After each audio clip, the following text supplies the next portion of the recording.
As mensagens encontradas nos capítulos de número 1, 2 e 3 do livro do Apocalipse são mensagens do próprio Cristo glorificado, enviado diretamente para a sua igreja, onde o apóstolo João é instruído a escrever 3 coisas. Primeiro, as coisas que ele vê, que é aquela tremenda visão do Cristo ressuscitado e glorificado.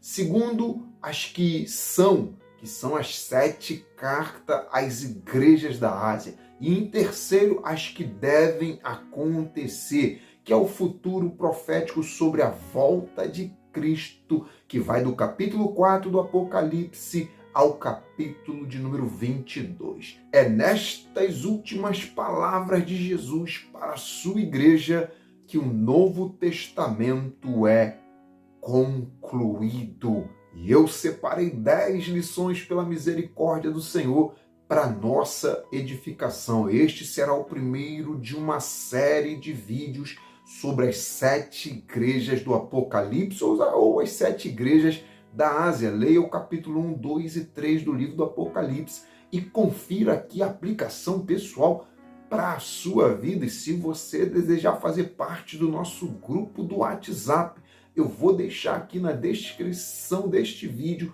o link de acesso para o grupo. Seja bem-vindo em nome de Jesus. Então, sem perda de tempo, vamos mergulhar na revelação, no Apocalipse dessa palavra. Primeira lição: o julgamento começa pela casa de Deus. Antes de mostrar o julgamento do mundo no livro do Apocalipse, Jesus mostra primeiro para a igreja. Jesus fala primeiro com a igreja. Antes de consertar o lado de fora, Jesus começa consertando o lado de dentro. E isso, irmãos, é assustador para quem não tem Jesus como seu Salvador. Sabe por quê? Porque em 1 Pedro, capítulo 4, versículo 17, diz assim: porque já é tempo que comece o julgamento pela casa de Deus. E se primeiro começa por nós, qual será o fim daqueles que são desobedientes ao Evangelho de Deus? Misericórdia, irmãos. Que palavra assustadora para quem não teve um encontro verdadeiro com Jesus. Eu já vi, irmãos, muita gente dizendo que todos os caminhos levam a Deus. E eu concordo plenamente que todo caminho leva a Deus. Sabe por quê? Tem um porém, tem vários caminhos, irmãos, que levam as pessoas a Deus, mas os levam ao Deus juiz, como aquele que estará sentado num trono branco e condenará a todos aqueles que comparecerem diante desse trono. Mas só o caminho Jesus nos leva a Deus como um Pai.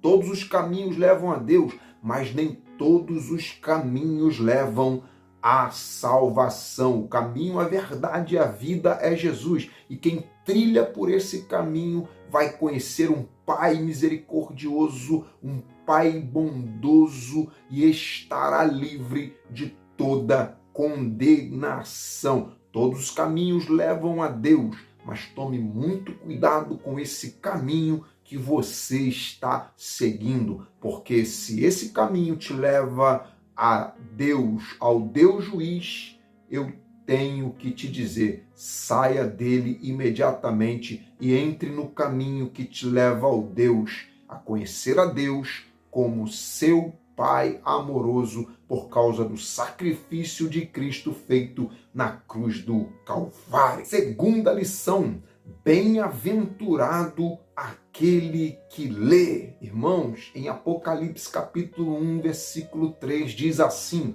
bem-aventurado aquele que lê e bem-aventurado os que ouvem as palavras desta profecia e guardam as coisas que nela estão escritas, porque o tempo está próximo. Irmãos, Deus promete uma bênção especial para aqueles que leem, para aqueles que ouvem e obedecem a mensagem da palavra. Já vi muita gente dizendo, irmãos, que não leu o livro do Apocalipse ou os demais livros da Bíblia porque são livros difíceis de entender, mas o versículo de número 3 nos aconselha a pelo menos ler a palavra, ainda que na hora você não entenda, leia a si mesmo. Muitas coisas, irmãos, na palavra eu só fui entender depois, mas mesmo assim eu não deixava de meditar na palavra. Mesmo que você não entenda na hora, a sua alma está se alimentando mesmo assim. O homem interior está se nutrindo da palavra. E nem tudo na palavra é de difícil compreensão. A maioria esmagadora é de fácil compreensão, porque a Bíblia foi escrita de uma forma simplificada, justamente para nós podermos entender. O seu crescimento no entendimento não vem da noite para o dia, então bem-aventurado é aquele que lê. Terceira lição, aquele que lê e aqueles que ouvem e obedecem. Percebam, irmãos, que o versículo de número 3 diz assim: bem-aventurado aquele, não aqueles, e sim aquele, está no singular, e os que ouvem, está no plural, as palavras desta profecia e guardam as coisas que nela estão escritas, porque o tempo está próximo. Aquele que lê, irmãos, está no singular, sabe por quê? Porque a mensagem deveria ser lida pelo pastor, pelo líder, e ser ouvida pelos irmãos. Por isso é aquele que lê e aqueles que ouvem. Em toda a igreja, irmãos, verdadeiramente cristã, tem líder, irmãos, que lê a palavra e irmãos que ouvem e praticam. Se o pregador, o líder, o pastor não lê a palavra, não haverá ouvintes, aqueles que praticam, só haverá espectadores e nada mais. Só terá quem escuta, mas não terá quem ouve. Na falsa igreja, irmãos, o líder não é bem-aventurado porque não lê a palavra, não lê o verdadeiro evangelho e a verdadeira mensagem não é pregada. Aí vem a pergunta: se na igreja que você congrega é pregado o verdadeiro evangelho, então por que não ouvir? Quarta lição, não deixe o tempo tapar os seus ouvidos. Olha que coisa linda, meus amados irmãos. João tinha aproximadamente 65 anos de convertido na época dessa revelação. E ele tinha aproximadamente 90 anos de idade. Mas ele está ouvindo Deus falar. A primeira vez, irmãos, que João, o apóstolo do Mestre, ouviu a voz de Jesus foi em Lucas capítulo 5. Jesus disse para ele: não temas, de agora em diante serás pescador de homens. De lá para cá, ele nunca mais parou de ouvir a voz do seu Deus. E é por isso, irmãos, que ele nos aconselha no versículo 3, dizendo que bem-aventurado é aquele que ouve. E ele, irmãos, ainda escreveu o Evangelho de João e as 3 epístolas de João, juntando com o Apocalipse, fechando com chave de ouro. Estamos diante de um exemplo, irmãos, a ser seguido. O sacerdote Eli passou a não ouvir mais a voz de Deus com o tempo, tanto é que Deus passou a falar com o jovenzinho Samuel, mas com o apóstolo João foi diferente. O tempo não tapou os seus ouvidos, amém? Não deixe de ouvir a palavra e a voz de Deus. Isso é comunhão, o nome disso é comunhão com Deus, porque quem tem ouvidos de fé, ouça o que o Espírito Santo diz à sua amada igreja. Quinta lição, seu melhor momento ainda está por vir. João, irmãos, estava com aproximadamente 90 anos e exilado na ilha de Pátimo. Sabe por quê? Por não aceitar o decreto do imperador Domiciano, que obrigava todos os cristãos a adorar a César e renunciar à sua fé em Cristo. É por isso que João está exilado em Patmos. E no versículo de número 9, ele diz que estava na ilha chamada Patmos por causa da palavra de Deus e pelo testemunho de Jesus Cristo. Mas é lá, irmãos, nesse lugar inapropriado para estar, que João tem a sua maior revelação. O ápice da sua comunhão com Deus acontece naquele lugar. Jamais desista de você, jamais desista de ser uma bênção nas mãos do Senhor.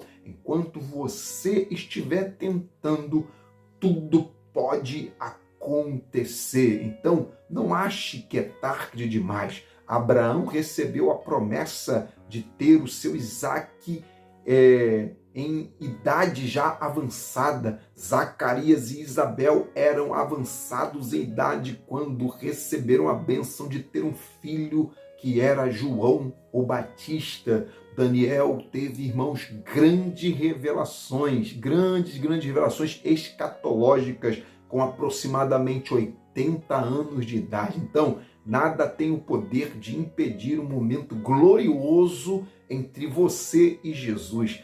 Creia nisso em nome de Jesus. Sexta lição: Deus vê suas virtudes, com exceção da igreja de Laodiceia.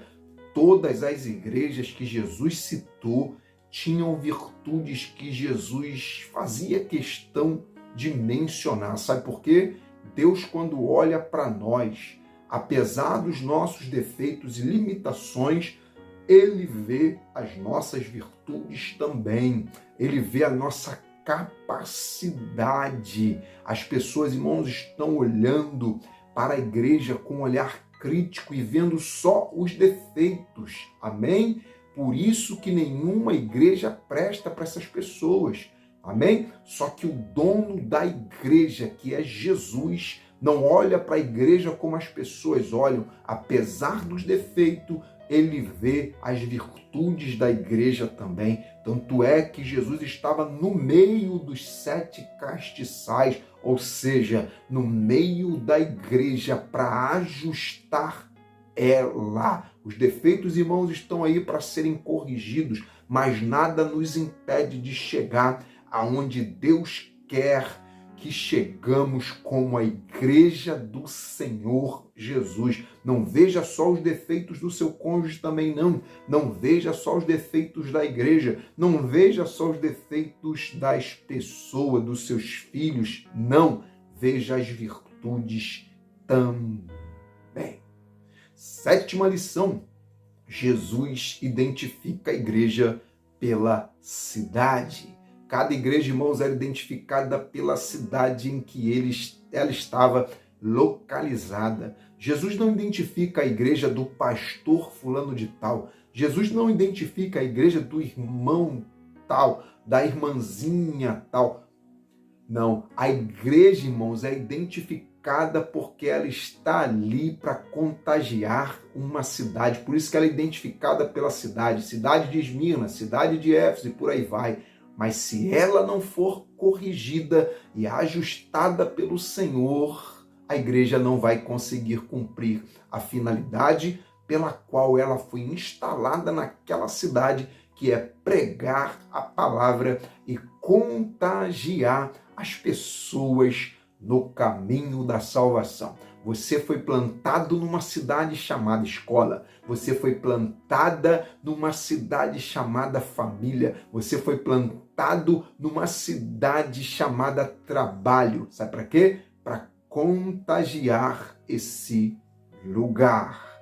Oitava lição: Jesus é o centro de tudo. No versículo 13 do capítulo 1, o apóstolo João diz que viu Jesus no meio dos 7 castiçais. Jesus, irmãos, no meio, porque ele é o centro. Por isso que ele viu Jesus no meio. Ele é a vida, o sustento da igreja, já que a igreja é o castiçal. A igreja é o castiçal, Jesus é a base, a haste que sustenta as 7 hastes do castiçal, que é a igreja. A igreja não tem vida própria se não estiver ligada em Cristo. A igreja não é um organismo do céu independente na terra. Ela depende do seu fundador para ser ajustada, adornada para entrar no céu. Você é a igreja? Então não se esqueça que Jesus deve ser o centro, a base, o eixo, a coluna da sua vida. Eu disse que Jesus é o centro, sabe por quê? Porque ele é o ponto central do nosso culto, da nossa doutrina. E não, o ponto central não é o pregador, não é o professor, não é o pastor, não é o irmão A, irmão B. Não, Cristo é o ponto central da nossa adoração. O castiçal que ficava no santo lugar do tabernáculo tinha 7 hastes, mas só uma base central que segurava as 7 hastes. E Cristo é a base de tudo. E Cristo é a base central da nossa vida como igreja e como servos do Senhor. 9ª lição, só uma igreja avivada para transformar o mundo. Irmãos, porque o apóstolo João não enviou a mensagem a outros a não ser a igreja? Por que ele não enviou para o Império Romano para transformar a sociedade? Por que ele não enviou para o imperador Domiciano para corrigir o governo? Porque Deus, irmãos, quer usar a igreja para mudar o mundo. A mudança verdadeira para essa sociedade vai vir de dentro e não de fora. Vai vir de dentro da igreja avivada. Apenas o trabalho, irmãos, de Deus, através da igreja, pode mudar os corações. A igreja, e não o governo, é o primeiro agente para transformar essa nação. A chave, irmãos, para transformar o mundo é ativar a igreja, é avivar a igreja e não consertar o governo. Só a igreja, irmãos, tem o poder de Cristo para mudar o ser humano e apresentar o caminho da salvação. Não se cale como igreja, clame por um avivamento para a igreja, a começar por você e por mim, por nós. 10ª lição, enquanto uns morrem pelo evangelho, outros não conseguem nem viver pelo evangelho. Irmãos, olha só que terrível. João está pagando, irmãos, um verdadeiro preço da renúncia, enquanto outros cristãos estavam tolerando as doutrinas de Jezabel, tolerando imoralidade, tolerando heresias. Outros estavam, irmãos, completamente mortos espirituais, mortos na fé, que é o caso da igreja de Sardes. João estava sofrendo provações, exilado, mas não pegava a fé, mas não negava a fé e não se contaminava. E hoje também, irmãos, não é diferente, enquanto tem cristãos pagando altos preços para permanecer na presença do Senhor Jesus, outros estão vivendo uma vida cada vez mais mundana. Tem cristãos, irmãos, pagando o preço da morte para continuar no Evangelho, para viver o Evangelho. Tem cristãos, irmãos, enfrentando a carne. Amém? Uma luta contra a carne. Tem cristãos enfrentando o inferno, enfrentando o mundo para ter, mas permanece na presença de Deus, enquanto outros preferem dobrar os joelhos. Quer um conselho? Fique firme na presença do Senhor. Custe o que custar. Deus te abençoe com essas 10 lições primárias sobre os assuntos concernentes às igrejas do Apocalipse. Eu vou lançar mais um vídeo falando só das igrejas e depois eu vou especificar em vídeos futuros sobre Éfeso, sobre Esmirna, sobre Tiatira, Pérgamo, todas as igrejas do Apocalipse. Enquanto isso, você continue ligado, ligada, antenado aqui no canal. E se você assistiu até o final, coloca aí, eu assisti até o final, porque eu vou entender que você está acompanhando as mensagens, quem está acompanhando as mensagens, quem está acompanhando as mensagens vai entender o conteúdo de tudo no final. Vem muita coisa da parte de Deus por aí, mas por enquanto, fique com esse maná de 10 lições da parte do Senhor para nossas vidas. Que Deus continue te abençoando e te dando crescimento. E se você não é inscrito aí no canal, clica logo em se inscrever e faça a diferença. Fique na paz, que Deus muito te abençoe.